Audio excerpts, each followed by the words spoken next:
السلام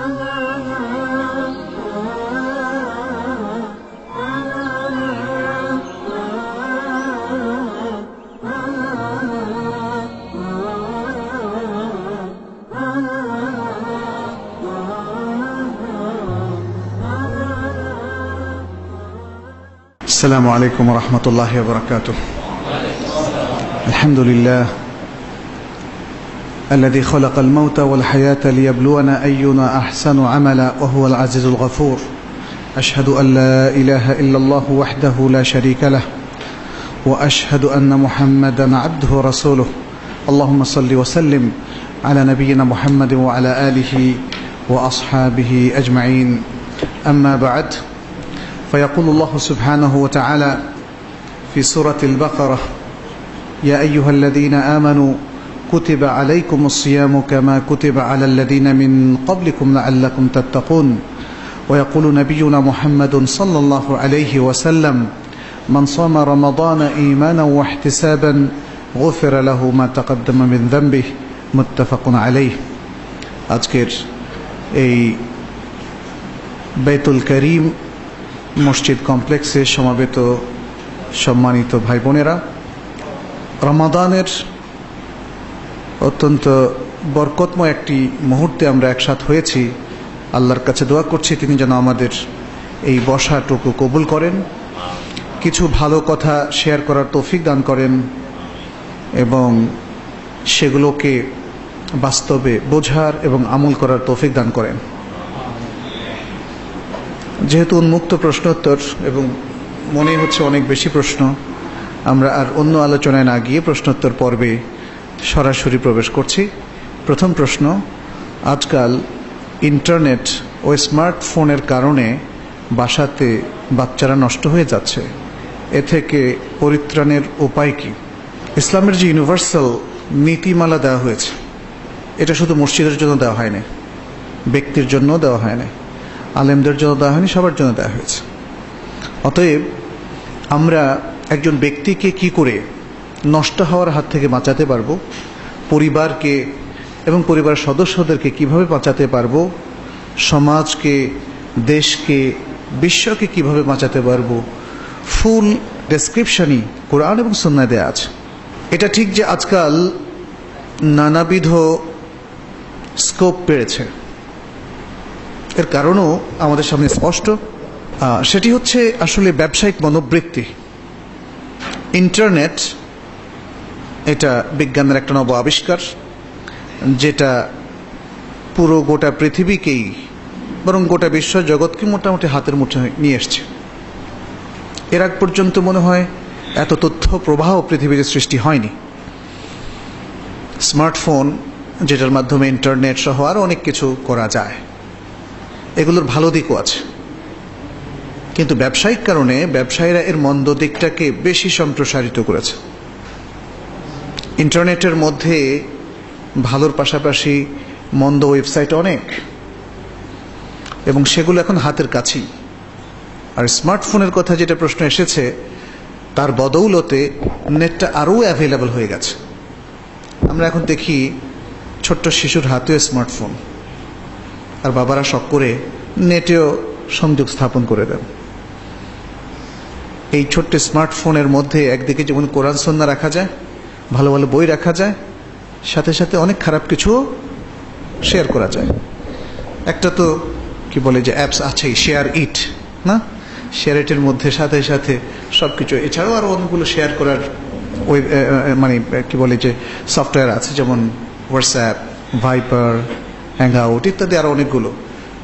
ছবি শেয়ার করা যায়, ভালো কিছু শেয়ার করা যায়, খারাপ কিছু শেয়ার করা যায় ইত্যাদি।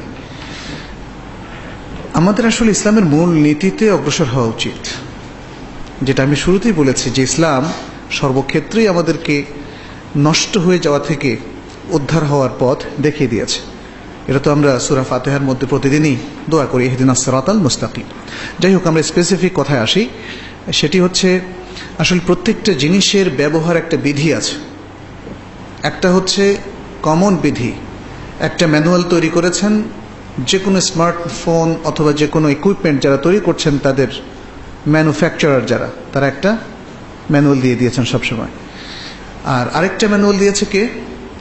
মহান আল্লাহ তাআলা। আল্লাহ তাআলার একটা ম্যানুয়াল আছে। আনফর্চুনেটলি আমরা শুধু ওই ইকুইপমেন্টের সাথে ম্যানুয়ালটাই পড়ি, কিভাবে কত ধরনের স্কোপ আছে সবগুলো খুঁজে বের করি, কিন্তু আল্লাহর ম্যানুয়ালটা আমরা পড়ি না। আজকে যে সমস্ত শিশু, কিশোর কিংবা তরুণদের হাতে এই ইকুইপমেন্টগুলো চলে গেছে, তারা কি ইসলামের ম্যানুয়ালটা জানে? এটাই হচ্ছে আমাদের সবচেয়ে বড় ট্র্যাজেডি। আমাদের প্যারেন্টসরাও কিন্তু তাদের হাতে সে ম্যানুয়ালটা তুলে দেননি। তারা কোরআন পড়তে জানে না, কোরআনে কি বলেছে, কি ইনস্ট্রাকশন তাদেরকে দিয়েছে, কি সিরাতুল মুস্তাকিমের দিকে তাদেরকে গাইড করেছে, এটা কিন্তু তারা জানে না। ফলে আজকের এই বিশাল তথ্য প্রবাহ এবং পাশাপাশি বিভিন্ন যন্ত্রের ব্যবহার, বাসায় গেলে টিভি, স্মার্ট টিভি, তারপরে ট্যাব, তাই না, কম্পিউটার, তারপরে যে ল্যাপটপ ইত্যাদি নানা জিনিসের মধ্যেই কিন্তু আমাদের ফুল কনসেন্ট্রেশন। একজন বিখ্যাত কবি আহমদ আল জাসর, উনি সৌদি আরবের কবি ছিলেন। আমি যখন মদিনায় প্রথম যাই, এটা সম্ভবত 89 অথবা 90-তে তার একটা সাক্ষাৎকার শুনছিলাম। তাকে প্রশ্ন করা হয়েছিল প্রায় অনেকটা সেম প্রশ্নই।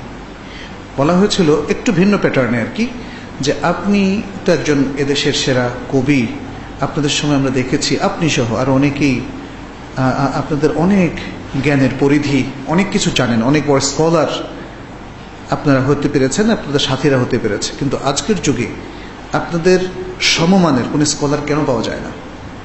অথচ আজকে বিজ্ঞানের বদৌলতে স্কোপ বেড়েছে, সুযোগ সুবিধা বেড়েছে, সব কিছু বেড়েছে। গুরুত্বপূর্ণ প্রশ্ন, এই জন্য একটু সময় নিচ্ছি, কারণ এখানে আসলে মানে গাইডমূলক কিছু কথাবার্তা আছে। তো উনি বললেন যে দেখেন, আমাদের সময়ে আমাদের ফুল কনসেন্ট্রেশন ছিল তালাবুল ইলম, সিকিং নলেজ। আমরা জ্ঞান অনুসন্ধিৎস ছিলাম, আমরা স্ক্যাটার ছিলাম না। আমরা হয়তো কিছু ব্যায়াম করতাম, খেলাধুলা করতাম, আর বাকি সময়টাই আমরা পড়াশোনা করতাম। কিন্তু আজকে ছেলেপেলেরা তাদের হাতে ফোন, গসিপ করছে, পত্রপত্রিকায় সময় নষ্ট করছে, টিভিতে সময় নষ্ট করছে, নেটে সময় নষ্ট করছে, স্টেডিয়ামে দৌড়াচ্ছে খেলার জন্যে। একটা খেলার ক্রেজ, ক্রিকেট, ফুটবল, নানা ধরনের খেলার একটা ক্রেজ তাদের মধ্যে সৃষ্টি হয়েছে। তাহলে এটা ঠিক যে স্কোপ অনেক বেড়েছে, কিন্তু তারা কি সেই স্কোপগুলো ব্যবহার করতে পারছে না? তাদের প্যারেন্টসরা তাদেরকে সে সুযোগ করে দিচ্ছেন না, শিক্ষা প্রতিষ্ঠানগুলোকে সেই প্রশিক্ষণটা দিচ্ছে। তো আজকে আমি দেখেছি অনেক বাবা মা স্মার্টফোন কিংবা ট্যাব, কম্পিউটার বাচ্চাদের হাতে তুলে দিচ্ছেন। তারা খুশি যে বাচ্চারা খুব মানে অনেক কিছু তারা শিখছে, তারা আধুনিক মডার্ন যে সায়েন্স এবং টেকনোলজি তার সাথে পরিচিত হচ্ছে। কিন্তু আপনারা যদি একটু খেয়াল করে দেখেন, আমি প্যারেন্টসদেরকে বলবো, দেখবেন যে এই বাচ্চারা কি ছবিগুলো শেয়ার করছে, কি প্রোগ্রামগুলো শেয়ার করছে, কি তারা ব্রাউজ করছে এবং কি দেখছে। নষ্ট হয়ে যাচ্ছে তার কারণ তারা যা ব্রাউজ করছে, তারা যা শিখছে, দেখছে, শেয়ার করছে, এ তো নষ্ট হয়ে যাওয়ারই কথা। এই ক্ষেত্রে যে বিষয়টা তাদেরকে নষ্ট হওয়ার হাত থেকে রক্ষা করতে পারে, সেটা হচ্ছে তাদেরকে আসলে কোরআনমুখী করতে হবে। রমাদান মাসে এখন আমরা অবস্থান করছি, আমাদের সন্তানদেরকে কোরআন শেখানোর জন্য স্পেশাল ইন্টেন্সিভ কোনো প্রোগ্রাম কি এখানে আছে? আমাদের আশেপাশে আছে, দু একটা মসজিদ যদি করে, সব মসজিদে তো করা হচ্ছে না। আমাদের শিক্ষা প্রতিষ্ঠানগুলো এই বাচ্চাদের নৈতিক স্থানটাকে মজবুত করার জন্য কি শিক্ষা পদ্ধতি প্রণয়ন করেছে? আমাদের শিক্ষকরা কি তাদেরকে প্রফেশনাল জ্ঞান দেওয়ার পাশাপাশি নৈতিক শিক্ষাটা দিচ্ছেন, ইসলামের জ্ঞানটা দিচ্ছেন, কোরআন সুন্নাহর মোটিভেশনটা দিচ্ছেন না। আমাদের প্যারেন্টসরাও মহাব্যস্ত তাদের সংসার, তাদের চাকুরি, তাদের প্রফেশন ইত্যাদিতে। তাহলে এই সন্তানদের হাতে আপনি যে টেকনোলজি তুলে দিয়েছেন, সেটার ব্যবহার বিধি তো তুলে দেননি, তার জন্য যে গাইডেন্স দরকার সেটা তো করেননি, তার জন্য যে মনিটরিং দরকার সেটা তো করেননি। এই জিনিসগুলো যদি আজকের প্রেক্ষাপটে খুব স্ট্রংলি করা না হয়, একদিকে পারিবারিক শিক্ষা ব্যবস্থা, অন্যদিকে ধর্মীয় ইনফর্মাল শিক্ষা ব্যবস্থা যেমন ইসলামিক সেন্টার অথবা মসজিদগুলো, আর পাশাপাশি শিক্ষা প্রতিষ্ঠানগুলো যদি তাদের দিকে নজর না দেয়, তাহলে আসলে তারা নষ্টই হয়ে যাবে, তাদেরকে রক্ষা করার কোনো পথ নাই। আমি মনে করি শুধু একটা পর্যায়ে রোল প্লে করলে হবে না, এখানে মাল্টিপল রোল প্লে করতে হবে। আসুন আমরা সেই কাজটা করি, কারণ আমাদের মধ্যে আজকে এখানে যারা উপস্থিত হয়েছেন অথবা যারা পরবর্তীতে আমাদের আলোচনা নেট থেকে শুনবেন, তাদের মধ্যে কেউ আছে প্যারেন্টস, কেউ আছে শিক্ষক, এবং কেউ আছে ধর্মীয় ব্যক্তিত্ব, মসজিদের ইমাম এবং খতিব। ফলে সকলে মিলে নিজ নিজ দায়িত্ব যদি এই শিশুদেরকে গাইড করার ক্ষেত্রে তারা পালন করেন, তাহলেই তারা নষ্ট হয়ে যাওয়ার হাত থেকে রক্ষা পাবে। অন্যথায় সেটা মনে হয় কঠিন হয়ে পড়বে। আমরা দোয়া করছি নতুন প্রজন্মের প্রতি আমাদের অনেক আশা, অনেক ভরসা। আল্লাহ যেন তাদেরকে সঠিকভাবে গাইড করার তৌফিক আমাদেরকে প্রদান করেন। আমরা যেন প্রত্যেকেই নিজ নিজ দায়িত্ব পালন করতে পারি, তাহলেই এই বাচ্চাদের মধ্যে ইতিবাচক পরিবর্তন দেখা দেবে। তারা সুশিক্ষিত হবে এবং তারা প্রপারলি গাইডেড হবে, তারা নৈতিক শিক্ষায় সমৃদ্ধ হবে। আল্লাহ যেন কবুল করেন, আমিন। একজন বাচ্চা জন্মের পরপরই পিতামাতার কি কি দায়িত্ব কর্তব্য রয়েছে? আমার বাচ্চাকে আমি বড় আলেম বানাতে চাই, কিভাবে করলে সফল হব? জন্মের পরপর কেন বলছেন? জন্মের আগেও কি কোনো দায়িত্ব নেই? জন্মের আগ থেকেই এই দায়িত্বের ব্যাপারে সচেতন হতে হবে। আপনি যদি হন একজন বাবা, তাহলে আপনার বিবাহ করার আগ থেকে আপনাকে প্রস্তুতি নিতে হবে। ফাযফার বিদাতি দ্বীন, দিনদার স্ত্রী পাওয়ার জন্য ট্রাই করতে হবে, প্ল্যান করতে হবে। এরপর সন্তান যখন আসবে তারও কিছু পূর্ব প্রস্তুতি আছে। মাতৃগর্ভে যখন কোনো সন্তান অবস্থান করে, তখন যিনি মা হবেন তার কিছু প্রপার গাইডের প্রয়োজন। তিনি দিন অভিমুখী হবেন, তিনি কোরআন পড়বেন নাকি সিরিয়াল দেখবেন বসে বসে? তখন তো পেটে থাকতেই সন্তান ওই সিরিয়ালের প্রতি তার একটা আগ্রহ জন্মেই যেতে পারে। কারণ যেভাবে আমরা এখন দেখছি স্কুলের ক্লাস 1-2 বাচ্চারা কোন চ্যানেলে কি হয় সবই মুখস্থ করে। সুতরাং মার আচরণ তার গর্ভস্থ সন্তানের উপর প্রভাব বিস্তার করে। অতএব প্রস্তুতি জন্মের আগ থেকেই নিতে হবে, এটা একটা বিষয়। আর কিছু সাংসারিক বিষয়ও আছে, কিন্তু আমরা সবসময় ধর্মীয় বিষয়টাকে হাইলাইট করি, অবশ্যই সেটাকে গুরুত্ব দেওয়া উচিত, কিন্তু সাংসারিক বিষয় আছে। একজন বাবা তার স্ত্রীকে যখন তিনি গর্ভবতী থাকেন হেল্প করেন, তার কিছু কিন্তু মানসিক এবং শারীরিক যত্ন নেওয়ার প্রয়োজন। প্রপারলি ডাক্তারের কাছে কি যাওয়া হয় তার গর্ভস্থ সন্তান যাতে সুন্দর মতো ভূমিষ্ঠ হয়, সেই প্ল্যানটা কি কাজ করে ইত্যাদি এই বিষয়গুলো। এবং সংসারে আরও যারা আছেন গর্ভবতী নারীকে নানাভাবে হেল্প করা উচিত। যা হোক, যখন সন্তান প্রসব করা হয় তখন তার দায়িত্বের মধ্যে আছে যেমন আকিকার বিষয়টা। আকিকা তো 7ম দিনের দিন, তার আগে আরো কিছু সুন্নাহ আছে, যেমন তাহনিক করা। তার মানে হচ্ছে বাবা অথবা অন্য কোনো ব্যক্তি যিনি এই পরিবারের হয়তো মুরব্বী গোছের কেউ অথবা রেসপন্সিবল কোনো ব্যক্তি, তিনি এটা বাবা করতে পারলে সবচেয়ে ভালো হয়। অথবা কোনো ভালো মানুষ তিনি খেজুর চিবিয়ে সেটাকে নরম করে বাচ্চার মুখে লাগাবেন।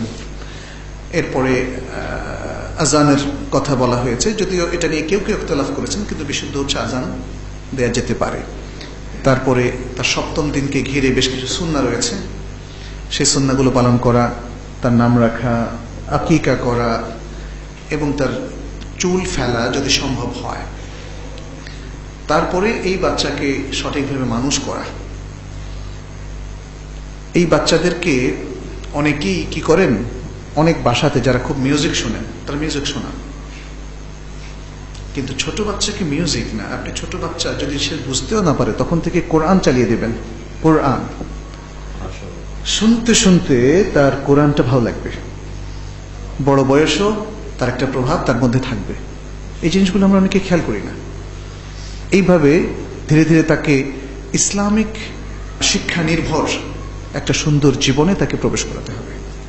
আপনাকে শুরু থেকে টার্গেট করতে হবে, সে প্রথম শিখবে কোরআন, এবং সে কোরআন বিশুদ্ধ নাদরা দেখেও পড়তে শিখবে তার অন্য যে কোনো প্রাইমারি এডুকেশনের আগে। আপনারা হয়তো শুনেছেন যে মিশরে 5 থেকে 6 বছর 7 বছরের মধ্যেই অধিকাংশ বাচ্চা কোরআন মুখস্থ করে ফেলে। এবং মিশরে আসলে কোরআনের প্রতি সবচেয়ে বেশি গুরুত্ব দেওয়া হয় মুখস্থের প্রতি, যেটা আজহারেও সেটা প্রতীয়মান হয়। মিশরীয় ছাত্রদের যেই সাবজেক্টই তারা পড়ুক না কেন, লোগা পড়ুক, ফিকহ পড়ুক বা অন্য যে কোনো শরিয়ার সাবজেক্টে পড়ুক, তাদেরকে হাফেজুল কোরআন হতে হয়। ফলে এই যে একটা ধারা তৈরি হয়েছে, ছোট বাচ্চা বয়স পর্যন্ত তার একটা প্রভাব সৃষ্টি হয়েছে। আমাদের দেশে অন্য ধারা সৃষ্টি হয়েছে, তরুণদের কোরআন পড়তেই হয় না, তাই না? না পড়লে তার শিক্ষা জীবনে এটার কোনো ধরনের বিরূপ প্রতিক্রিয়া পড়ে না বলেই প্রতীয়মান হয়। ফলে বিশাল সংখ্যক তরুণ বা কিশোর, এমনকি শিশুরাও কোরআন পড়াটার প্রতি কোনো গুরুত্ব দেয় না। এটা বিশাল বড় ধরনের ভুল। মুসলিম সন্তানরা যদি কোরআনমুখী না হয়, কোরআন শিক্ষাকে সবচেয়ে বেশি প্রায়োরিটি না দেয়, তাহলে দুনিয়ার শিক্ষা তাদের জন্য সুন্দর হবে না। আপনি বলেছেন যে আমার বাচ্চাকে বড় আলেম বানাতে চাই, তাহলে কোরআন বিমুখ হয়ে বড় আলেম কেমনে হবে? বড় আলেম হওয়ার জন্য কোরআন মুখস্থ করতেই হবে। কোরআন মুখস্থ করা একজন আলেমের জন্য বিশাল প্লাস পয়েন্ট। কোরআন মুখস্থ করলে সে মানুষকে আয়াতগুলো সাথে সাথে কোট করে সূরা আয়াত নাম্বার সহ বলতে পারবে, তাই না? আর কোরআনের মধ্যে আল্লাহ তাআলা একটা প্রভাব রেখে দিয়েছেন, তা'থীর। কোরআন যখন মানুষ বারবার বলতে থাকে আয়াতের পর আয়াত, সমস্ত শ্রোতারা, তাই না, বিশেষ মনোযোগের সাথে শুনতে থাকে এবং তারা প্রভাবিত হয়। সুবহানাল্লাহ, এত জ্ঞান! কোরআনের এমনি একটা তা'থীর আছে, যিনি পড়েন তার উপরেও পড়ে, যারা শুনে তার উপরেও পড়ে। কোরআন শোনার সাথে যদি বোঝাটা থাকে, কি সুন্দর! কিন্তু এই সিস্টেমগুলো ইনকর্পোরেট করতে হবে। আজকে যদি আমাদের জেনারেল শিক্ষা ব্যবস্থা এটা না থাকে, তাহলে ইনফর্মাল মসজিদ এর মধ্যে একটা শিক্ষা ব্যবস্থা চালু করতে হবে, যাতে পরিবারের সদস্যদেরকে ইনফর্মাল শিক্ষা শিক্ষিত করা যায়, শিশুদেরকেও শিক্ষা দেওয়া যায়। আমি ইন্দোনেশিয়াতে গিয়েছিলাম, সেখানে বেশ কিছু মসজিদ ভিজিট করেছি। প্রত্যেকটা মসজিদেই চমৎকার বাচ্চাদের প্রি স্কুলিং আছে, অনেক বাচ্চা, 300-400 বাচ্চা পড়ে। বাচ্চাদের প্রি স্কুলিং এর ব্যবস্থা, তার মানে তাদের আর কিন্ডারগার্টেনে যাওয়ার প্রয়োজন নাই। কিন্ডারগার্টেনে কেন যাবে?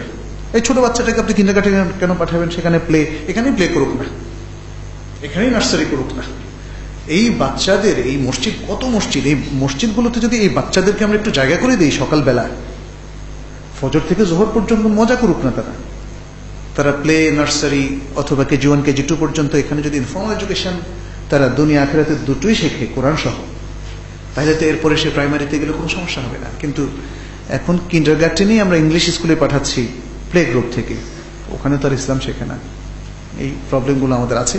সেখানে ফার্স্ট এইড, সেখানে বাচ্চাদের আরো নানাবিধ সুযোগ সুবিধা আছে, সেখানে বাচ্চাদের নানা কো কারিকুলার অ্যাক্টিভিটিস আমরা দেখলাম। তো মসজিদকে তো আমরা এমন একটা উপাসনালয় পরিণত করেছি যে এখানে বাচ্চা ঢুকতে পারবে না, একটা বাচ্চাকেও দেখতেছি না আজকে। এই বাচ্চারা এই ধরনের আলোচনা শুনতে কিন্তু ভালোবাসে।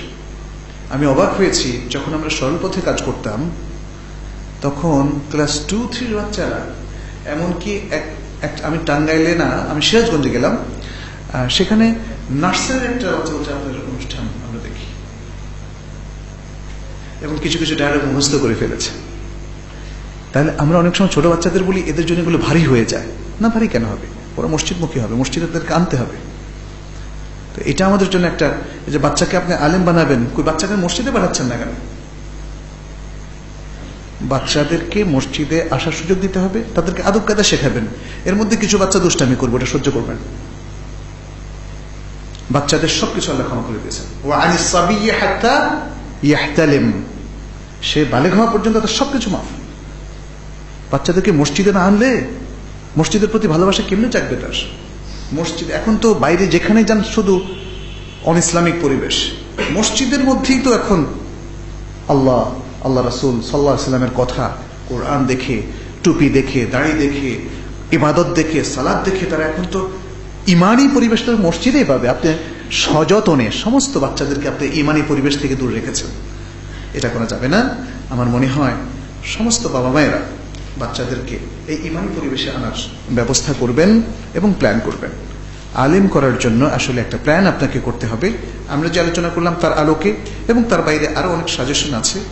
যারা ভালো আলেম, স্কলার, তাদের সাথে যোগাযোগ করবেন, তারা আপনাকে কিছু সাজেশন দেবে, সেটা আপনি লিখে রাখবেন ডায়েরিতে, সেভাবে বাচ্চাকে রেজ আপ করবেন। তাহলে ইনশাআল্লাহ আশা করি এটা কঠিন হবে না। পরিবারের বেশিরভাগই স্টার জলসা দেখতে অভ্যস্ত। এখন ঘরের মধ্যে, অর্থাৎ পরিবারের সদস্যদের মধ্যে দাওয়াতি কাজ করার পন্থা কি? পরিবারের সবার মধ্যে তো দাওয়াতি কাজ করতেই হবে, কারণ আল্লাহ তাআলা কোরআনে বলে দিয়েছেন, কু আনফুসাকুম ওয়া আহলিকুম নার। হে ঈমানদারেরা, তোমরা নিজেদেরকে, নিজেদের পরিবার পরিজনকে জাহান্নাম থেকে বাঁচাও। তাহলে আপনি বাইরে দাওয়াতি কাজ করবেন না, নিজের পরিবারের খবর রাখবেন না, এটা তো হয় না। বাইরেও করবেন এবং নিজের পরিবারে হচ্ছে ফার্স্ট প্রায়োরিটি। সুতরাং আপনি পরিবারের সন্তানরা, যদি আপনি অভিভাবক হন তাহলে একটা, আর যদি সন্তান হন তাহলে আরেক রকম। অভিভাবক হিসাবে পরিবারের প্রত্যেকটা ছেলে সহি আকীদা তারা শিখলো কিনা, জানলো কিনা, ঈমান তারা বুঝলো কিনা এবং ঈমান তারা ধারণ করলো কিনা, এই বিষয়গুলো খোঁজখবর রাখতে হবে এবং তার জন্য তাদেরকে প্রশিক্ষণের ব্যবস্থা করতে হবে। বাসায় ভালো মানুষদের, স্কলারদের আনাগোনা বাড়াতে হবে, রিকোয়েস্ট করতে হবে। একজন স্কলার যদি 5 মিনিটও এসে আমার বাসায় ঢোকেন, থাকেন, একটা নসিহা করে যান, বিশাল ব্যাপার না। এই সুযোগগুলো নিতে হবে। আর আমরা তো আসলে ধর্মটাকে একটা ছোট্ট গণ্ডির মধ্যে আবদ্ধ করে ফেলেছি।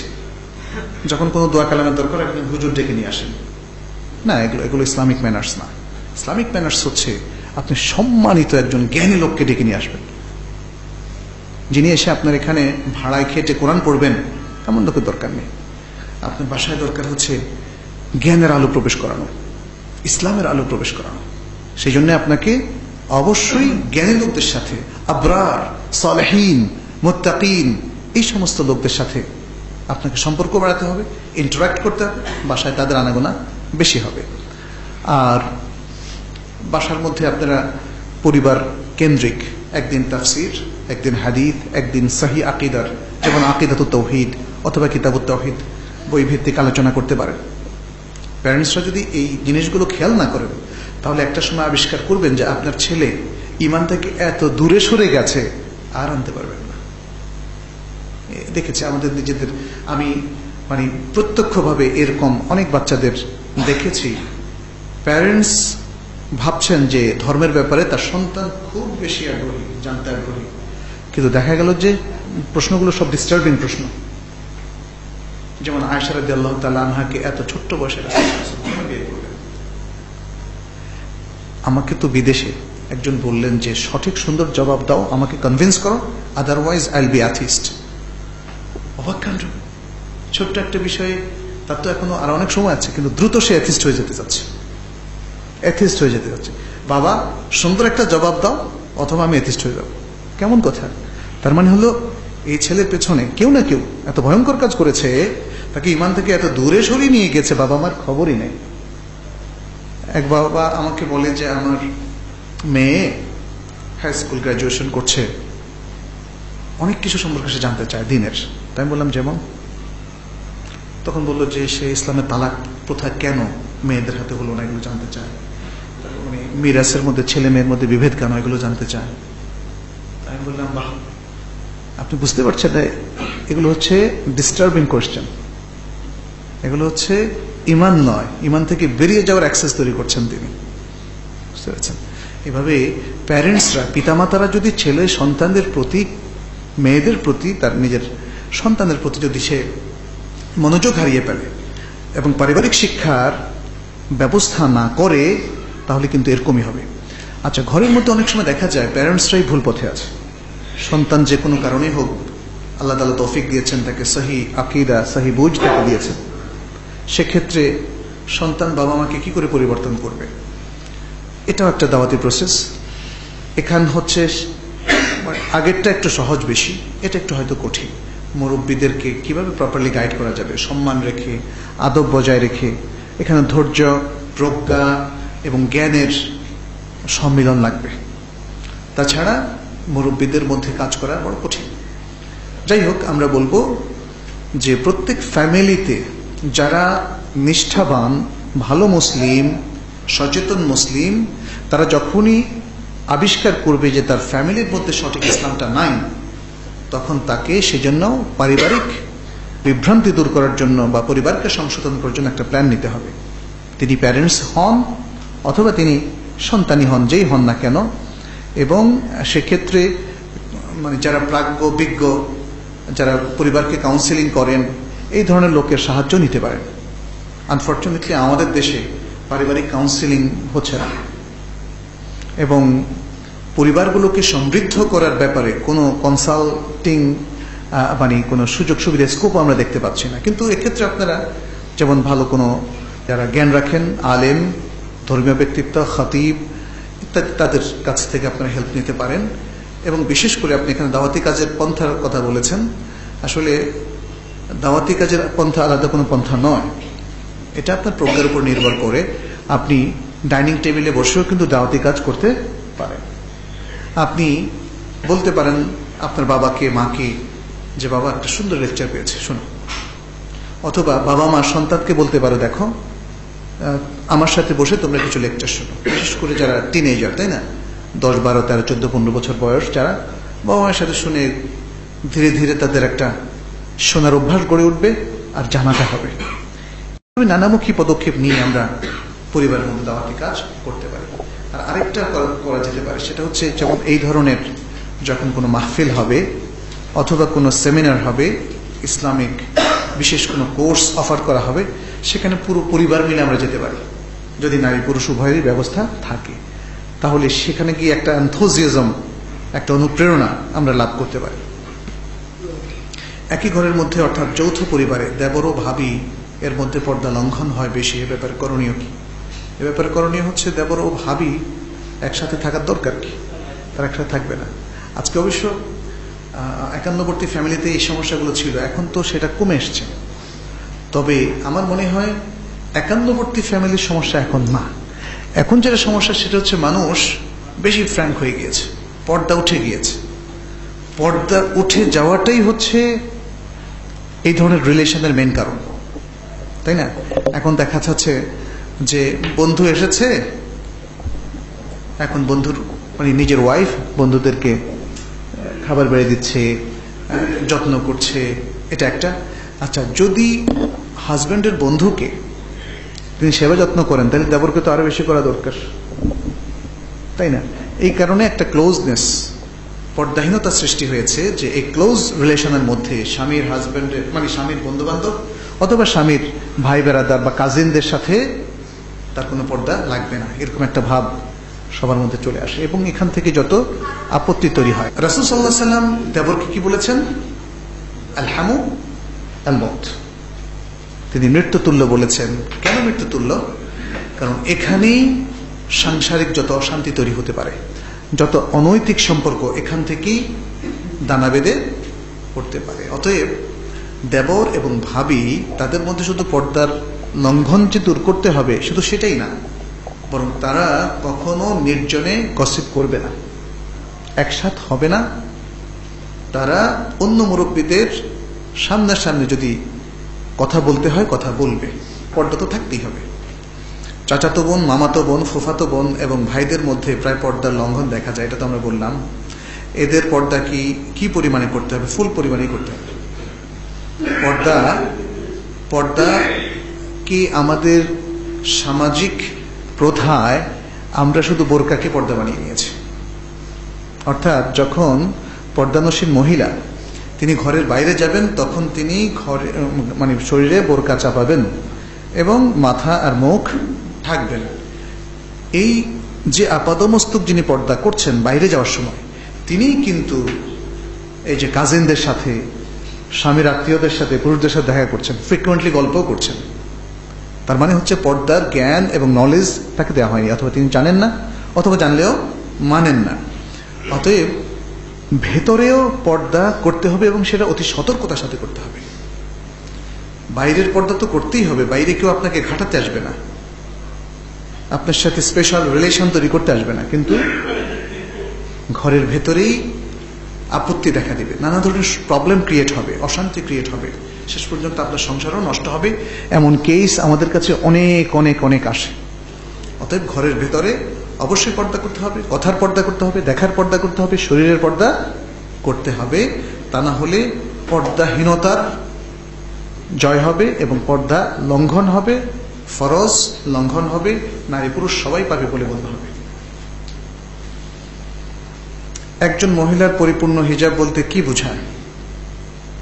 তার শরীরের যে অঙ্গ প্রত্যঙ্গগুলো এবং তার সৌন্দর্যগুলো ঢেকে রাখা প্রয়োজন, সেটা কি বোঝায়?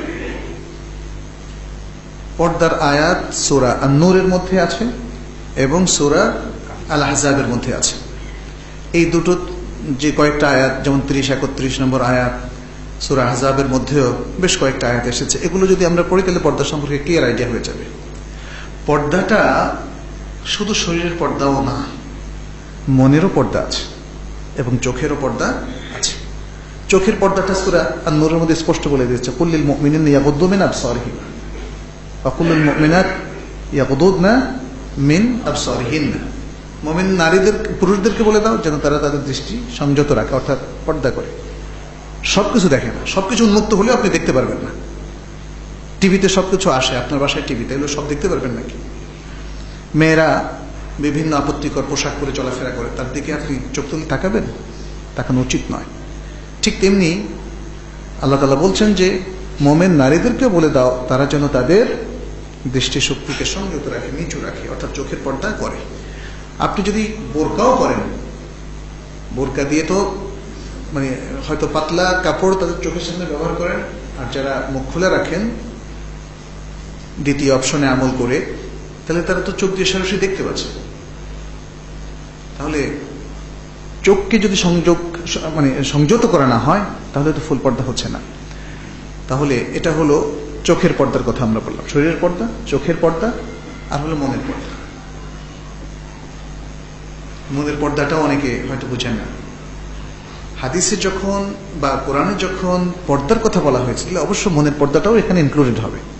কারণ আপনি পর্দা করলেন, সবকিছু মেনটেন করলেন, কিন্তু অবৈধ প্রণয় করলেন, মনের পর্দাটা হলো, এটা কি জায়েজ? যে পর্দা করে এভরিথিং জায়েজ। আমাদের অনেকের মধ্যে একটা ধারণা তৈরি হয়েছে যে হিজাবি নারীরা যদি সিনেমায় আসে তাহলে এটা ইসলামিক সিনেমা হয়ে যায়। এটা কি ঠিক? নারীদের পার্টিসিপেশন পুরুষের সাথে একসাথে, এটা কখনো ইসলামিক হতে পারে না।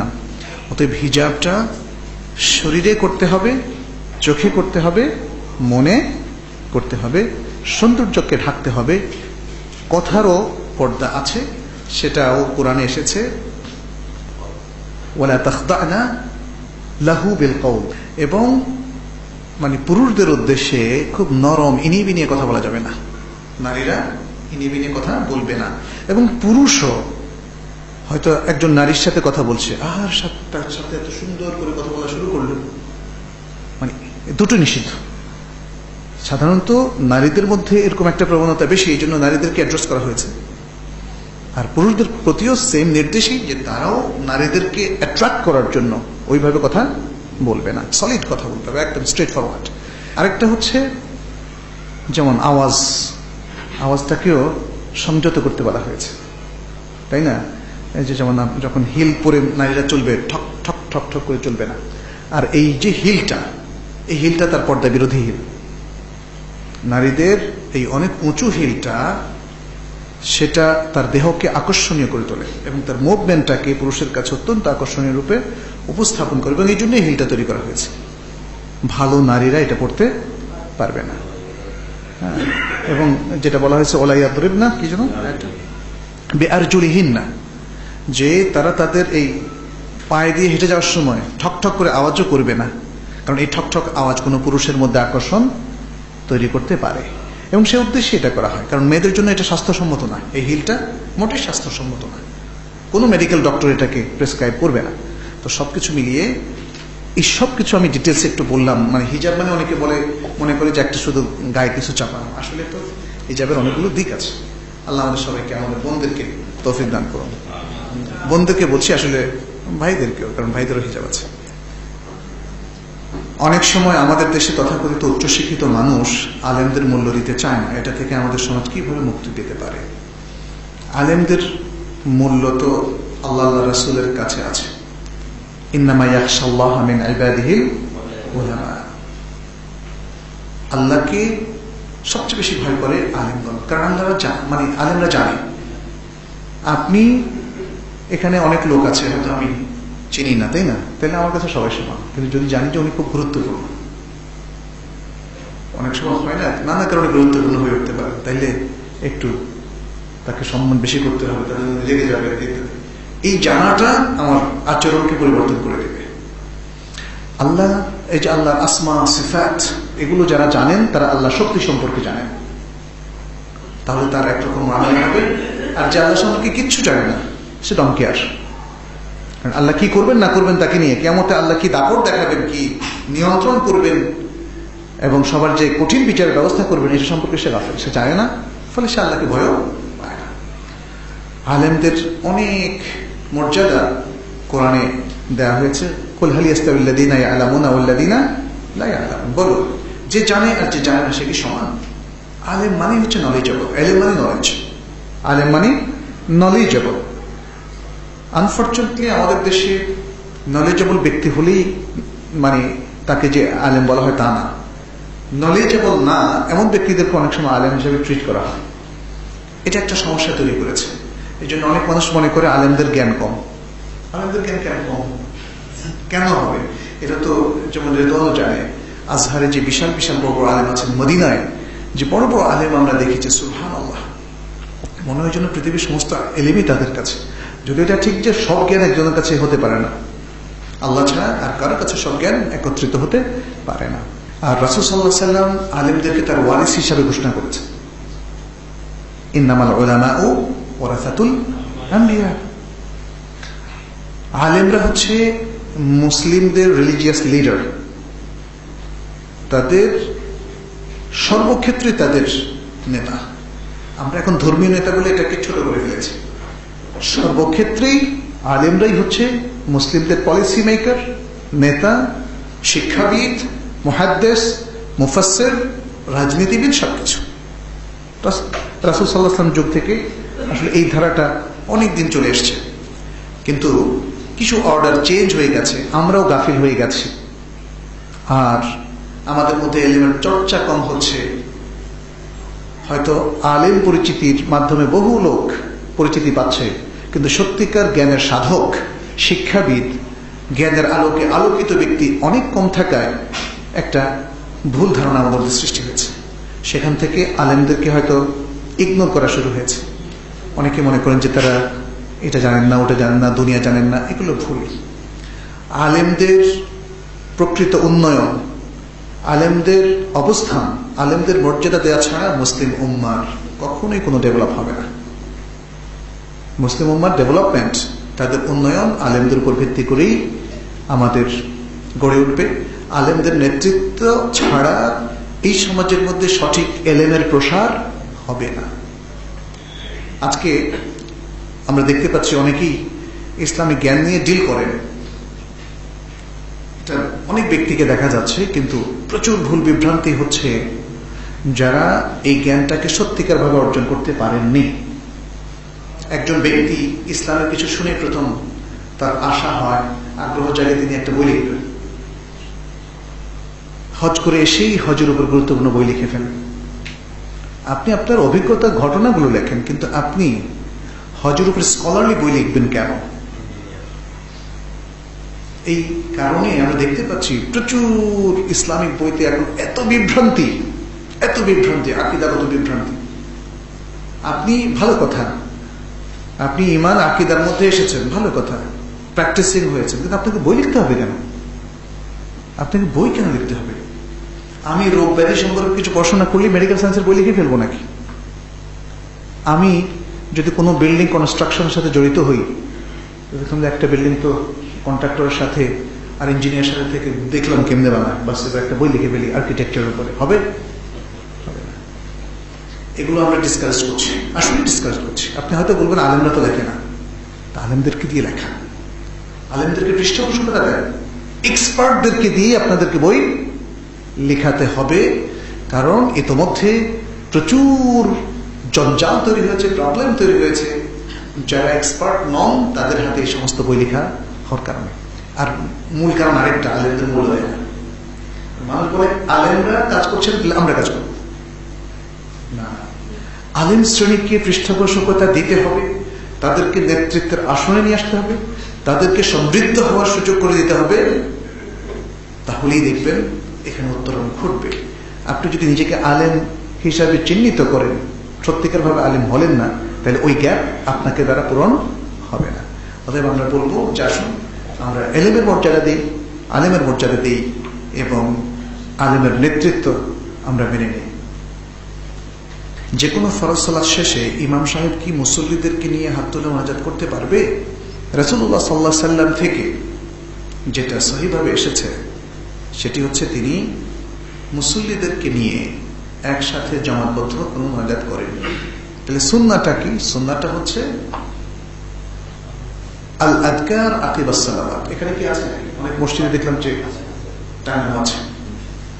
রাসূল সাল্লাল্লাহু আলাইহি ওয়াসাল্লামের সুন্নাহ হচ্ছে সালাতের পরপর ইমাম যেমন আস্তাগফিরুল্লাহ পড়বেন, তাকবীরের কথাও কোন কোন রিওয়ায়াতে এসেছে, তারপরে তিনি আল্লাহুম্মা আনতাস সালাম ওয়া মিনকাস সালাম মুক্তাদিরাও পড়তে পারে। তারপরে আরো যে সমস্ত আযকারগুলো আছে, আল্লাহুম্মা লা মানি'a লিমা আতাইত ওয়া লা মু'তিয়া লিমা মানা'ত ওয়া লা ইয়ানফা'ু যাল জাদ্দি মিনকাল জাdd, আল্লাহুম্মা আ'inni আলা যিকরিকা ওয়া শুকরিকা ওয়া হুসনি ইবাদাতিক, লা ইলাহা ইল্লাল্লাহ ওয়াহদাহু লা শারীকা লাহ, লাহুল মুলকু ওয়া লাহুল হামদু ইউহয়ি ওয়া ইউমীতু ওয়া হুয়া আলা কুল্লি শাইইন কাদির, লা ইলাহা ইল্লাল্লাহ ওয়া লা না'বুদু ইল্লা ইয়্যাহ, লা ইলাহা ইল্লাল্লাহ মুখলিসিন লাহুদ-দ্বীন ওয়া লাউ কারিহাল কাফিরুন। এরকম আমরা তো জানি দোয়ার বইগুলোতে মুসলিমের মধ্যে আছে। এগুলো হচ্ছে সুন্নাহ। মানে একজন হয়তো বলতে পারে যে আমরা তো মুনাজাত করছি, খারাপ কিছু তো করতেছি না, আর মুনাজাতে ভালো কথাই বলছি, আল্লাহর কাছে দোয়া করছি, সালাতের পরে দোয়া কবুলের সময় সমস্যাটা কোথায়? সমস্যাটা হচ্ছে আমাদের দেশের যে কোনো মসজিদে গেলে আপনি সমস্যাটা বুঝবেন সমস্যাটা কি।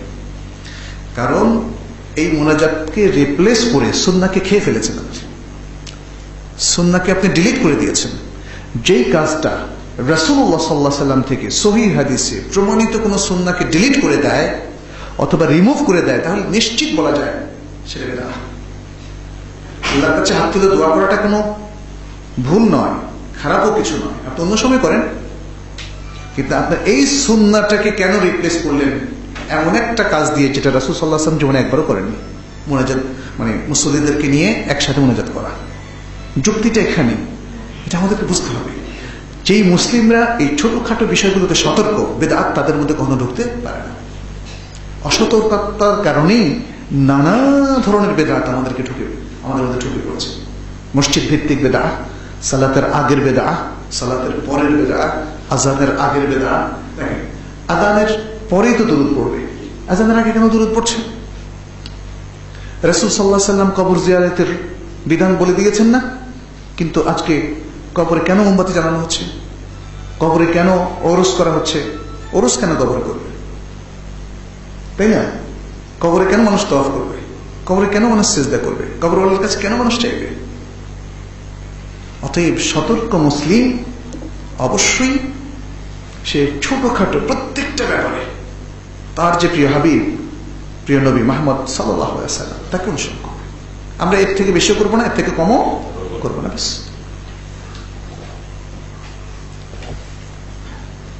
যাকাতের টাকা দিয়ে কি গরিবদের কাপড় কেনা যাবে নাকি টাকাই দিতে হবে? আসলে এখানে সাদাকাতের কথা বলা হয়েছে। সাদাকাত, সাদাকাটা এটা কমন একটা ওয়ার্ড, সবকিছুকে ইনক্লুড করে, অন্তর্ভুক্ত করে। তার মানে যখন যেমন পশু দিয়ে আপনি যাকাত দেন, গরুর যাকাত তো গরু দিয়ে দিবেন, ছাগলের যাকাত ছাগল দিয়ে, কৃষি পণ্যের যাকাত কৃষি পণ্য দিয়ে, অর্থের যাকাত অর্থ দিয়ে। যখন আপনি সেভাবে দিবেন, যার যেটা নিড আছে সেভাবে সে গ্রহণ করবে, এক। আর দ্বিতীয় হচ্ছে এখন যাকাতের অর্থ আমার কাছে আছে। একজন লোকের নিড হচ্ছে তার দরকার একটা ঘর তৈরি করে দেওয়া, তার থাকার জায়গা না। এই টাকা দিয়ে কি আপনি তাকে ঘর করে দিতে পারবেন? হ্যাঁ পারবেন। এখন এই টাকাটা যদি তার হাতে দেন, দেখা যাবে যে সে খরচ করে ফেলবে, সে আর ঘর বানাবে না, আবার আগের মানে অবস্থানে চলে যাবে। ঠিক তেমনি কারো হয়তো পরিধেয় বস্ত্র দরকার, যাকাতের টাকা দিয়ে তাকে পরিধেয় বস্ত্র কিনে দিতে পারবেন। কিন্তু আপনি আপনার যাকাতের টাকা একসাথে হলো 50 লাখ টাকা, সবগুলো দিয়ে যাকাতের 3 নম্বর 4 নম্বর স্টাইলের শাড়ি কিনলেন আর সব দিয়ে দিলেন। এটা কি যাকাত দেওয়ার পদ্ধতি? এটা তো যাকাত দেওয়ার পদ্ধতি না। যে খসখসের এবং কঠিন শাড়ি, এটা তো তেমনি রোগ হয়ে যাবে মানুষের, এটা পড়লেই গরিব মানুষকে মানুষ মনে হয় না। এই জন্য তাদের জন্য স্পেশাল অর্ডার দিয়ে যাকাতের শাড়ি তৈরি করা হয়েছে, স্পেশাল অর্ডার দিয়ে তাদের জন্য যাকাতের লুঙ্গি তৈরি করা হয়েছে। এটা ঠিক না, এগুলো ইসলামে আদবের খেলাফ, এবং তাদের এই ভুলভাবে জাকাতের কারণে জাকাত কতটা আদায় হয়েছে সেটা আল্লাহ বিচার করবেন। কিন্তু আমরা বলবো জাকাত অর্থ দিয়ে প্রধানত দেওয়াটা উচিত, অর্থের জাকাতটা। আর যদি কখনো জাকাতের টাকা আপনার কাছে থাকে আর মানুষের নিডটা আপনার কাছে স্পষ্ট হয়, তাহলে জাকাতের টাকা দিয়ে সেই নিডটা আপনি পূরণ করতে পারবেন ইনশাআল্লাহ। গান গাওয়া অথবা শোনা কি হারাম? গান আর সঙ্গীত দুটো শব্দ। গান হলো নাশিদ অথবা শের, কবিতা, দুটোকে গান বলা যায়। এই নাশিদ অথবা শের, এটা আবৃত্তি করাকে আমরা বলি গান গাওয়া। অনেক সময় সুর দিয়ে, অনেক সময় আবৃত্তির ছলে। তো এইটা আসলে যদি কয়েকটা শর্তে জায়েজ আছে। এক, পুরুষরা নারীদেরটা শুনবে না, নারীরা পুরুষদেরটা শুনবে না, তারা নিজ নিজ বলয়ে গাইবে। ভাষাটা শালীন হতে হবে, ইসলামিক হতে হবে, ইসলাম বিরোধীও নয়, কোনো ধরনের অশ্লীলতা থাকতে পারবে না, অবৈধ প্রণয়ের দিকে উজ্জীবিত করতে পারবে না। কারণ হাসান বিন সাবিত রাদিয়াল্লাহু তাআলা আনহু তিনি অনেক কবিতা এবং গান লিখতেন। রাসূল সাল্লাল্লাহু আলাইহি ওয়াসাল্লাম তাকে পারমিশন দিয়েছিলেন অবশ্যই যেগুলো বৈধ সেগুলোর ক্ষেত্রে। আর যেটা সঙ্গীত, যাকে ইংরেজিতে বলা হয় মিউজিক, সেটা শরীয়তে নিষিদ্ধ। আমরা গানকে, ইসলামী গানকে বা কবিতাকে অনেক সময় ইসলামী সঙ্গীত বলি, আসলে ঠিক না। সঙ্গীত তো হচ্ছে মিউজিক, যেটাকে হাদিসের ভাষায় বলা হয়েছে মাআজিফ। মাআজিফ বিভিন্ন ধরনের ইনস্ট্রুমেন্ট, প্যাঁ, পোঁ, সুর ইত্যাদি, হারমোনিয়াম, এগুলো হচ্ছে মিউজিক এবং এটা হচ্ছে সঙ্গীত। এইটা আমাদের কমপ্লিটলি অ্যাভয়েড করা উচিত। যে আমার বাবাকে আমি কোনোভাবেই দাঁড়িয়ে রাখাতে পারছি না, এখন আমি কি করতে পারি? আপনি নিজেরটা রেখে দেন আগে, আর বাবাকে নসিহা করা ছাড়া তার কোনো উপায় নেই। বাবাকে নসিহা করা ছাড়া আর কোনো উপায় নাই। নসিহার অনেকগুলো পদ্ধতি আছে। একটা হচ্ছে সরাসরি বাবার সাথে কনভার্স করা, কথা বলা, বাবাকে কনভিন্স করার জন্য ট্রাই করা। আর দ্বিতীয় হচ্ছে বাবা যাদেরকে পছন্দ করেন, যেই সব ব্যক্তি অলরেডি দাঁড়িয়ে রেখেছেন, তাদেরকে বাবা পছন্দ করেন, সম্মানের জায়গায় পজিশনে রেখেছেন, তাদের সাথে বাবার ইন্টারাকশন বাড়িয়ে দেওয়া এবং বাবা তাদের মাধ্যমে বাবাকে কিছু নসিহার ব্যবস্থা করা। এভাবে নানা পদ্ধতি হতে পারে। এর বাইরেও কোনো পদ্ধতি থাকতে পারে যেটা হয়তো আমরা আমাদের বাবাকে সংশোধন করার জন্য বা তাকে সাজেশন দেওয়ার জন্য আমরা অবলম্বন করতে পারি। তারাবি নামাজ 20 রাকাত নাকি 8 রাকাত, এ ব্যাপারে সহিহ কোনটি? তারাবি সালাত রাসূল সাল্লাল্লাহু আলাইহি ওয়াসাল্লাম কি বলে গিয়েছেন কখনো যে এটা 8 রাকাত, কম বেশি পড়া যাবে না? অথবা এটাও কি বলে গিয়েছেন যে 20 রাকাত, কম বেশি পড়া যাবে না? এটা কি বলেছেন? কোন কাউলি হাদিস আছে? নাই। রাসূল সাল্লাল্লাহু আলাইহি ওয়াসাল্লাম রাতের সালাতের ক্ষেত্রে নিচে একটা আমল করতেন, সেটা অধিকাংশ ক্ষেত্রে আয়েশার হাদিস থেকে জানা যায় 11 রাকাত বেতের সহ। সেটা পড়েন, ভালো, উত্তম। রাসূল সাল্লাল্লাহু আলাইহি ওয়াসাল্লামকে যে একটু আগে আমরা বলেছি যে পুঙ্খানুপুঙ্খরূপে আমল করে, এটা খুবই ভালো আমল, কিন্তু আপনি কোয়ান্টিটির সাথে কোয়ালিটিটাও একটু বজায় রাখার চেষ্টা করবেন। কারণ আয়েশার হাদিসে বলছে ফালা তাসআল আন হুসনিহিন্না ওয়া তুলিহিন্না, প্রশ্ন করো না যে কত সুন্দর ছিল সেই সালাত আর কত লং ছিল সেই সালাত। তা আপনি খুব দ্রুত 5 মিনিটে 10 মিনিটে শেষ করে ফেলবেন, এটা না করে রাসূল সাল্লাল্লাহু আলাইহি ওয়াসাল্লামের কোয়ালিটির সুন্নাহ, কোয়ান্টিটির সুন্নাহ দুটোই যদি রক্ষা করেন, এটা সর্বোত্তম, কোনো সন্দেহ নাই। এরপরে রাসূল সাল্লাল্লাহু আলাইহি ওয়াসাল্লাম এর অন্য হাদিস থেকে বোঝা যায় যে আরো বেশিও যদি কেউ পড়ে সে পারমিশন আছে। কারণ বুখারীর হাদিসে তিনি বলেছেন সালাতুল লাইল মাতনা মাতনা ফাইদা খাশিয়া আহাদুকুমুস সুবহা সাল্লা রাকআতান তুতিরু লাহু মা ক্বাদ সাল্লা। রাতের সালাত হচ্ছে 2 রাকাত 2 রাকাত। এইভাবে পড়তে পড়তে পড়তে পড়তে কেউ যদি ভোর হওয়ার আশঙ্কা করে, তাহলে সেই জন্য 1 রাকাত পড়ে নেয়, যা তার রাতের সালাতকে বেজোড় করে দিবে, বেতের করে দিবে। এর থেকে বুঝলাম যে রাসূলের কাউলি হাদিস এখানে কোনো নির্দিষ্ট রাকাত সংখ্যা নির্ধারণ করেনি রাসূল সাল্লাল্লাহু আলাইহি ওয়াসাল্লাম, কারণ শরীয়ত তো তার মাধ্যমে প্রণীত হয়েছে। অতএব এই বিষয়টা আমাদের মনে রাখতে হবে। তৃতীয় আরেকটি হাদিস আছে যেখানে রাসূলুল্লাহ সাল্লাল্লাহু আলাইহি ওয়াসাল্লাম বলেছেন, এটা আবু দাউদের হাদিস, মান কামা মা'আল ইমামি হাত্তা ইয়ানসারিফা কুতিবা লাহু কিয়ামু লাইলা। যে ব্যক্তি ইমাম শেষ করা পর্যন্ত ইমামের সাথে কিয়ামুল লাইলে দাঁড়ায়, তাহলে তার জন্য সারা রাতের কিয়ামুল লাইলের সালাত লেখা হয়। তাহলে এতেও বোঝা যায় যে কোনো ইমাম যদি আরো বেশি পড়েন, আরো বেশি, কত বেশি? কারণ অনেকের মতে 20 রাকাত, অনেকের মতে 36 রাকাত, অনেকের মতে বেতে সহ 63 রাকাত।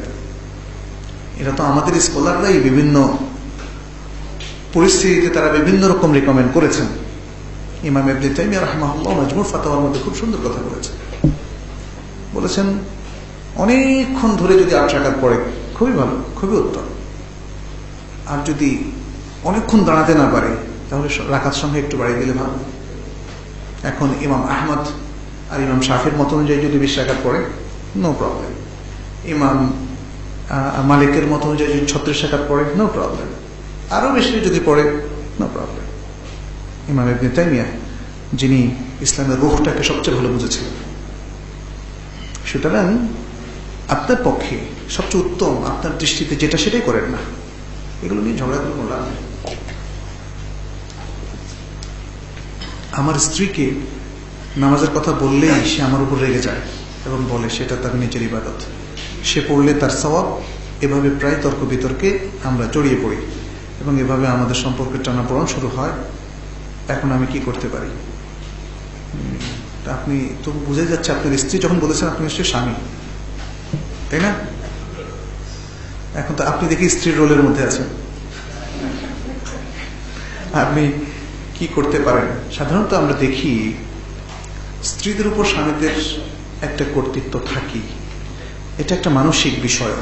মুসলিম সমাজে এমনই ভাবে স্বামীর কর্তৃত্ব কিন্তু আমাদের নারীরা সাধারণত স্বীকার করে নেয়, যদি স্বামী জালিম না হয়।